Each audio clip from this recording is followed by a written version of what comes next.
Hey guys, this is Austin. Meet the Hadron. With a water-cooled Intel processor, graphics card that's ready to handle 4K wrapped up in a dope case from Fractal, the Hadron is ready for some serious gaming.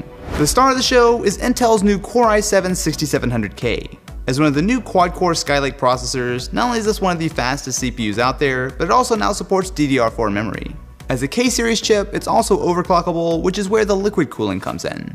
With a 120mm radiator, the Corsair H60 is more than enough to keep things running nice and cool. It's easy to install and fairly compact. The fan just drops right into the rear vent in the case. Powering the graphics is an NVIDIA GTX 980 Ti. When it comes to a single GPU card, it's hard to argue with the 980 Ti. It's rocking 6GB of GDDR5 memory and a beastly GM200 GPU. Not only does the card look great, but it can handle gaming even at 4K. For a motherboard, we've got the Asus Z170A.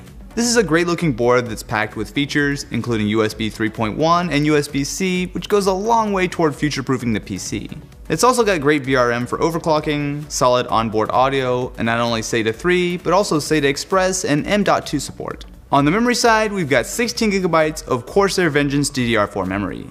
Clocked at 2666 MHz, this is more than fast enough to handle anything you throw at it, and with 16 gigs, it's ready for things like photo and video editing in addition to gaming. Storage-wise, we've got the awesome Intel 750 series SSD.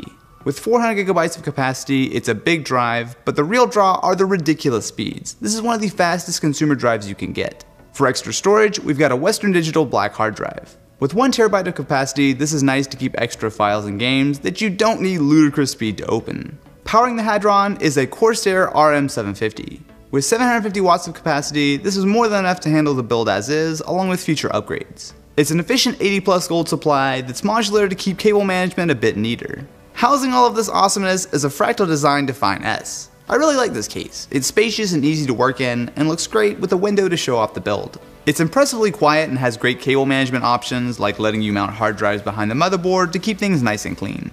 The hardware is definitely here, but how does the Hadron perform? When it comes to Grand Theft Auto 5, we're able to play at 4K on high settings at 50.9 frames per second. Move over to Shadow of Mordor, and again at 4K on high, we've got 53 FPS. In Metro Last Light Redux, things are still totally playable at 4K with high settings at 49 frames per second.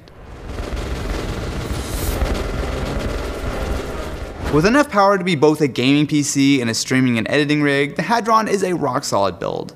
As always, links to everything you need will be in the description of this video. Also, I've got to give a big shout out to the Intel and Newegg Unlocked site. It's one stop for all kinds of cool content like interviews with totally random YouTube people you've probably never heard of, first looks at new products, and cool deals on Intel gear. Go give Unlocked a try, and big thanks to Intel and Newegg for making this video possible. Anyway guys, thank you so much for watching, and I will catch you in the next one.